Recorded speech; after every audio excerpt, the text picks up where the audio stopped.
Hello friends, पिछले episode में हमने सुना कि बिरजू मयंक और अमित के डर से मामा जी के प्लान के बारे में उसे जितनी भी जानकारी होती है वो सब बता देता है।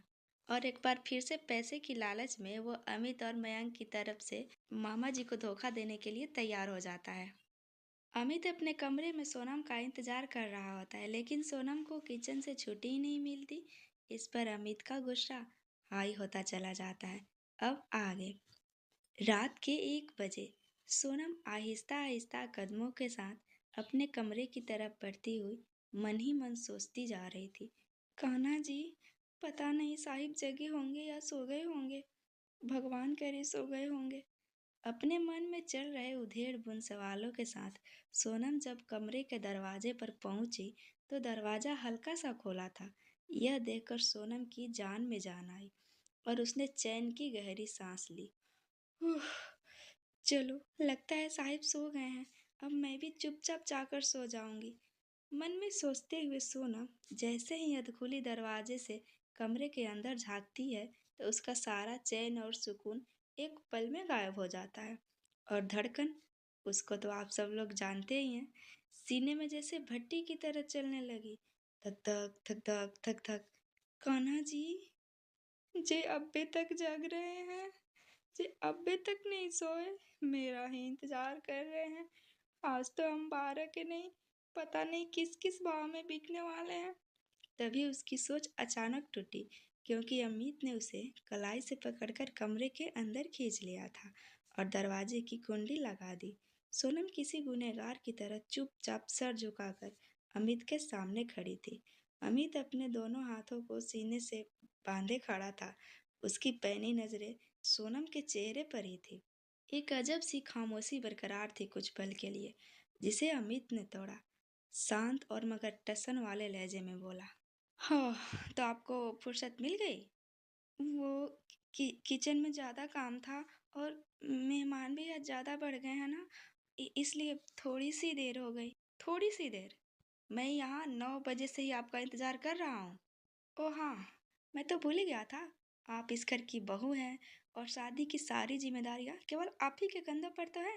जब तक आप सभी मेहमान को खाना खिलाकर उनके कमरे तक पहुंचाकर उनके माथे पर थपकी नहीं दे देती, तब तक उन्हें नींद कहाँ आने वाली थी। इतना सुनते ही सोनम की आंखें पनीली हो गई। मुझे माफ कर दीजिए साहिब, मुझसे अनजाने में गलती हो गई। मुझे लगा आप सो गए होंगे। आप क्यों जग रहे थे? आप सो जाते ना।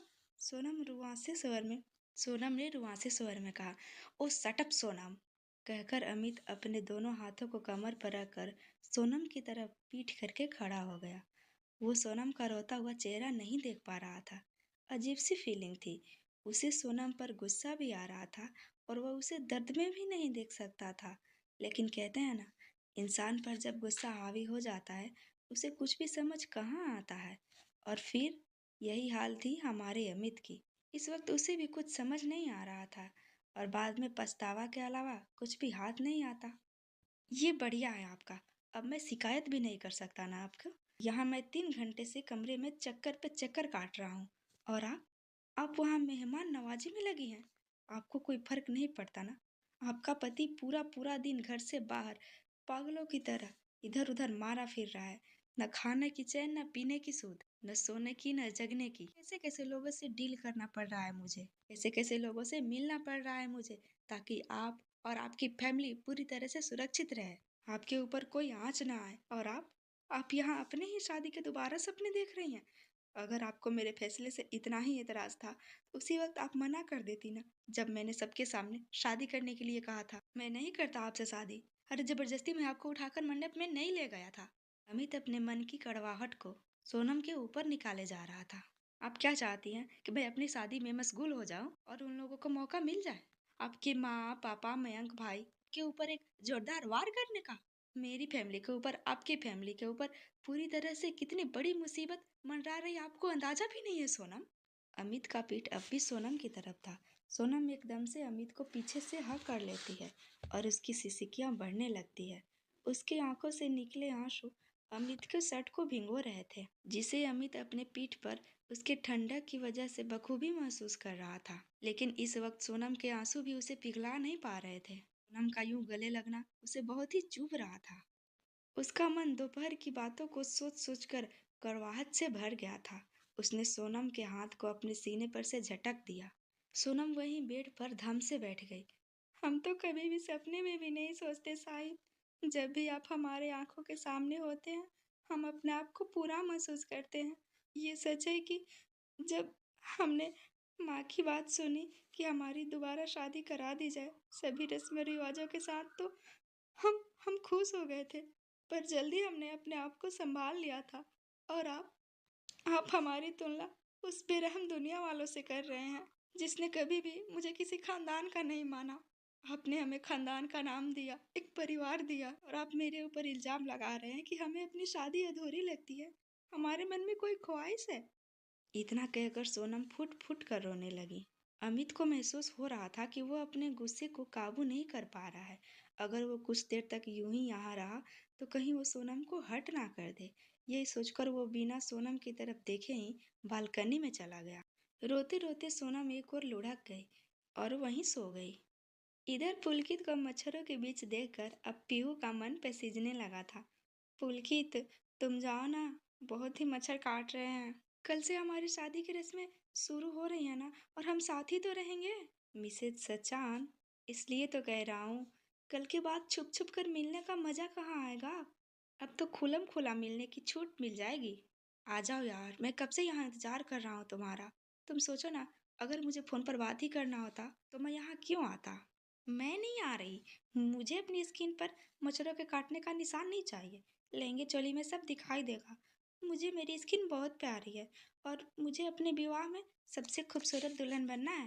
अच्छा जी, ठीक है, फिर देखते हैं कब तक अपने शरीर को यूं लाल रेशे से बचाती हो तुम। 2 दिन बाद तो न जाने कहाँ कहाँ और किस किस जगह पर लाल निशान पड़ने वाले हैं। पुलकित ने शरारत से कहा और मुस्कुराने लगा। जब पीहू को उसकी बात समझ में आई तो उसका चेहरा शर्म से लाल हो गया। मैं मैं रखती हूँ, मुझे नींद आ रही है, कहकर उसने झट से फोन काट दिया और मारे शर्म से अपने दोनों हाथों में अपना चेहरा छुपा लिया। पीहू बेटा, भले ही तू सबकी टांग खींच ले, पर इस बाबा जी के सामने तुझे सोच समझकर बात करना होगा। पता नहीं इन लड़कों को इतनी हाजिर जवाबी कहाँ से आती है। कुछ भी कहो नहीं, उसके पहले उसका जवाब हाजिर होता है, वो भी ऐसा कि सामने वाले का मुंह ही बंद करा दे। ये सोचते हुए वो बिस्तर पर इधर से उधर करवट बदलने लगी थी। फिलहाल नींद तो उसे आ नहीं रही थी। तभी उसके कमरे के दरवाजे पर हल्के से दस्तक हुई और वो उछलकर बेड पर बैठ गई। ओ तेरी, ये बाबा ये बाबा यहाँ आ गया। हे भगवान, अब क्या करूं। अगर किसी ने देख लिया तो छोड़ देती हूँ, बोल दूंगी मैं सो गई थी। पीहू का दिल एक अनजाना डर से बेतहासा धड़कने लगा। तभी उसके मोबाइल का नोटिफिकेशन बजा। पीहू को समझ में आ गया कि किसका मैसेज है और वो बिना मोबाइल देखे ही दरवाजे की तरफ बढ़ गई। कांपते हाथों से उसने झट से दरवाजा खोला और पुलकित को अंदर खींचकर कुंडी बंद करने लगी। अरे अरे अरे, अभी तो हमारी शादी भी नहीं हुई है और तुम कुंडी कुंडी बंद करने लगी।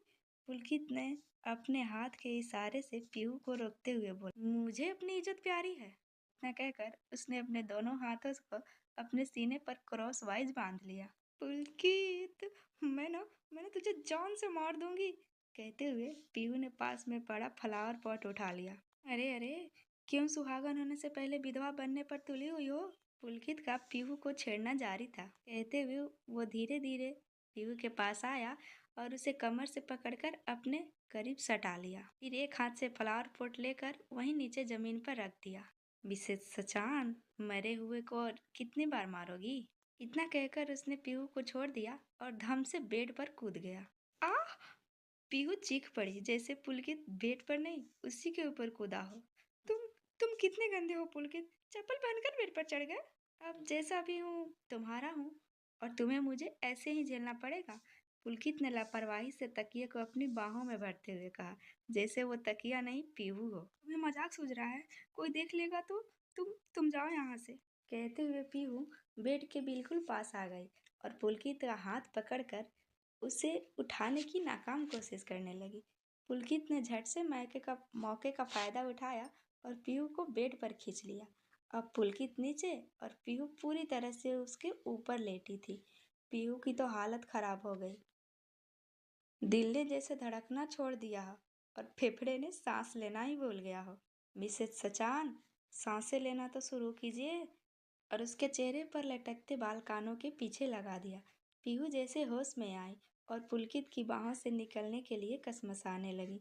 पुलकित ने पलट कर पीहू को अपने नीचे कर लिया और खुद उसके ऊपर आ गया। ये अलग बात है कि पुलकित की बॉडी पीहू की बॉडी से टच नहीं कर रही थी, क्योंकि वो अपना सारा भार अपने एक कोहनी पर डाल रखा था। पुलकित, इतना कहकर पीहू चुप हो गई। उसकी हालत खराब हो रही थी। दोनों एक दूसरे के दिल की धड़कनों को आसानी से सुन पा रहे थे। तो मिसेस सचान को अपनी बॉडी पर एक भी रेसेस नहीं चाहिए? और मेरा क्या? मच्छरों ने काट काट कर मेरे पूरे बॉडी पर चित्रकारी कर दी है। हाँ तो तुम फुल बाजू के शर्ट पैंट में रहोगे, सब ढक जाएगा। और तुम्हें तैयार होने की क्या जरूरत है? तुम तो ऐसे ही हैंडसम हो। पीहू एक पल को भूल गई थी कि वो पुलकित के नीचे है। रोज की आंखों में आंखें डालकर बोले जा रही थी, मैं नहीं चाहती तुम ज्यादा हैंडसम लगो। नहीं तो सब लड़कियां तुम्हें ही ताड़ेंगी और मुझे अच्छा नहीं लगेगा। अगर ऐसा हुआ ना, मैं मैं उन सबके मुंह नोच लूंगी, उनके बाल खींच लूंगी। कहते कहते पीहू चुप हो गई, क्योंकि पुलकित ने उसके माथे को किस कर लिया था। और पीहू एक बार फिर से सुन्न पड़ गई। पीहू, तुम पागल हो क्या? अरे 7 जन्म क्या, 100 जन्मों के लिए अब मैं तुम्हारा हो चुका हूँ, चाहे कोई कितना भी देखे। पर मिठाई तो मालिक ही खाता है ना। मक्खियाँ तो केवल उसके आसपास ही भिनभिनाती हैं। पुलकित के माथे पर किस करने से पीहू को बहुत ही अच्छा लग रहा था और दोनों एक दूसरे को देखने लगे। तभी बाहर से कुछ गिरने की आवाज आई और पुलकित तेजी से पीहू के ऊपर से हट गया। पीहू भी शर्माती हुई बेड पर बैठ गई। तभी उसके दरवाजे पर नॉक हुआ। दोनों की तो जैसे सांसें ही अटक गई। हाँ, इस वक्त कौन है? पुलकित, तुम कहीं जल्दी से छुप जाओ। मैं मैं क्यों छुपूं? पुलकित ने लापरवाही से बेड पर लेटते हुए कहा। चुप रहो। पीहू ने अपने मुंह पर उंगली रखते हुए पुलकित को चुप रहने का इशारा किया। पुलकित ने भी अपने मुंह पर उंगली का ताला लगाकर चुप हो गया और पर्दे के पीछे छिप गया। तभी पीहू का दरवाजा फिर से नॉक हुआ। पीहू, पीहू बेटा। बाहर से कविता जी की आवाज आई। अभी तो कमरे में आए आधे घंटे भी नहीं हुए हैं, सो गई है क्या? पीहू, पीहू की हालत काटो तो खून नहीं वाली हो गई थी। उसने कमरे की लाइट ऑफ कर दी और पर्दे को अच्छे से किया ताकि पुलकित ना दिखे। फिर मोबाइल की फ्लैश लाइट जलाकर दरवाजा खोला। क्या माँ, इतनी रात को क्या हो गया? दरवाजे पर कविता जी के साथ साथ अनुराधा जी और पुलकित की बुआ खड़ी थी। ये ये लाइट क्यों बंद किया है? कहते हुए कविता जी ने लाइट जला दी और खिड़की की तरफ बढ़ गई। क्या करती है बच्चा, पर्दे भी लगा के रखे हैं। कविता जी जैसे ही पर्दे को हटाने वाली थी, पीहू दौड़कर उनका हाथ पकड़ लेती है। माँ, अब क्या काम है वो बताइए ना। आते ही शुरू हो गई, ये नहीं किया, वो नहीं किया। जैसे ही पीहू की नजर अनुराधा जी पर गई, वो एकदम से चुप हो गई। तभी पुलकित की बुआ जी हंसते हुए बोली, आय हाय जीजी, क्यों डरा रही है छोरी नो? बेचारी बच्ची को देखिए तो, सास को देखते ही कैसे चुप हो गई। क्या संजना जीजी आप भी, मैं कहाँ डरा रही हूँ। मैं तो बस ये चाहती हूँ कि ससुराल जाकर भी हमारी पीहू बदले ना। और उन्होंने पीहू को अपने पास बैठा लिया बेड पर। मैं नहीं जानती बच्चे जन्मते समय कितनी पीड़ा होती है। ये भी नहीं जानती छोटे बच्चे की परवरिश कैसे की जाती है। क्योंकि जब पुलकित मेरे पास आया था तो वो सिर्फ 9 साल का था। लेकिन इतना जरूर जानती हूँ, उन्होंने कविता जी की तरफ देखते हुए कहा, ये मेरी कव्वू की बेटी है और ये ऐसे ही चहकते लड़ते झगड़ते ससुराल में भी रहे ना, तो बहुत ही अच्छा लगेगा, है ना पीहू बेटा? हाँ हाँ, तू ना मेरी बेटी को पूरी तरह से लड़ाकू करारा दे दे। कविता जी नकली गुस्से में बोली और पीहू को अपने गले लगा लिया। दूसरी तरफ से अनुराधा जी ने भी पीहू को गले लगा लिया। दोनों माओ के बीच में पीहू प्रेम के समुद्र में गोते लगा रही थी। पीहू भूली गई थी कि पुलकित खिड़की के पीछे छिपा है। तभी अंजना जी बोली, मैं खिड़की खोल देती हूँ।" पीहू ने जैसे ही सुना, वो दोनों के बीच से निकलने लगी और अभी कुछ कहती उसके पहले ही अंजना जी ने पर्दा हटा दिया। लेकिन ये क्या, पुलकित वहां नहीं था। ये देखकर पीहू की जान में जान आई। पीहू बेटा, ये मिठाइयाँ हैं, कल तुम्हें यही खाना है। कविता जी ने मिठाइयों का डब्बा पीहू को दिखाते हुए कहा, इतनी सारी? हाँ, कल पूरे दिन तुम्हें सिर्फ मिठाइयाँ ही खानी है, इसलिए ये ज्यादा नहीं है। बस इंदिरा जी ने प्यार से पीहू के सर पर हाथ फेरते हुए कहा। क्या? इस पर पीहू जोर से और चौंक कर बोली। तीनों औरतें एक दूसरे के मुंह ताकने लगी। फिर थोड़ी देर बाद वे तीनों ही ठहाके लगाकर हंस पड़ी। हाँ हाँ, हंस लो। आप सब लोग मिल के ना मेरा मजाक उड़ा लो। आप लोग को पता है ना, मैं बिना खाना खाए नहीं रह सकती, मतलब एक बार भी नहीं मिलेगा। पीहू ने मुंह बनाते हुए कहा। पीहू की इस मासूमियत भरे सवाल को सुनकर तीनों औरतों के चेहरे पर एक मुस्कुराहट आ गई। हाँ, एक बार भी खाना नहीं मिलेगा। कविता जी ने प्यार से पीहू के सिर पर हाथ फेरा। ये कौन सा नियम हुआ? अब शादी में खाना नहीं खाओ, ये कौन सा नियम हुआ? इसीलिए लड़कियां कमजोर हो जाती है, मैं बता रही हूँ माँ। अच्छा ठीक है, ये देखो, ये साड़ी और ये गहने, ये सब तुम्हारी अलमीरा में रख देती हूँ। कहते हुए कविता जी ने जैसे ही अलमीरा खोला, उसमें पुलकित को देखकर चौंक गई और उनके मुंह से हल्की सी चीख निकल गई। हाँ!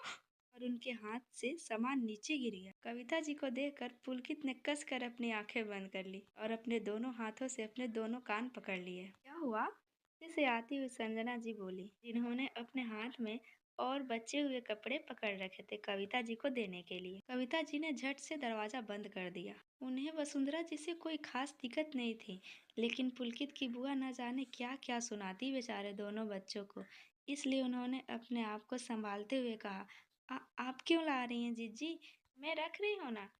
अरे समधन जी, 2 दिन तो बच्चे हैं छोरी नु विदाई वास्ते। ससुराल जाने के बाद कहाँ माँ बेटी का मिलन होता है। 2 मिनट बैठ के प्रेम की बात बात कर लीजिए अपनी बेटी से। मैं रख देती हूँ।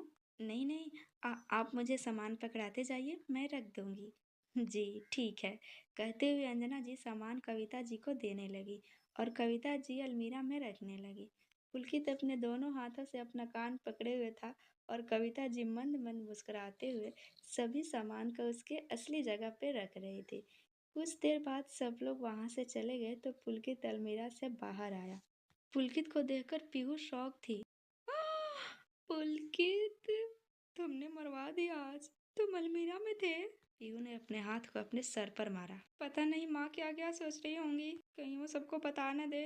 अगर उन्होंने सोनामर और अवधि को बता दिया ना, तो वे दोनों तो मेरा जीना ही आराम कर देंगी।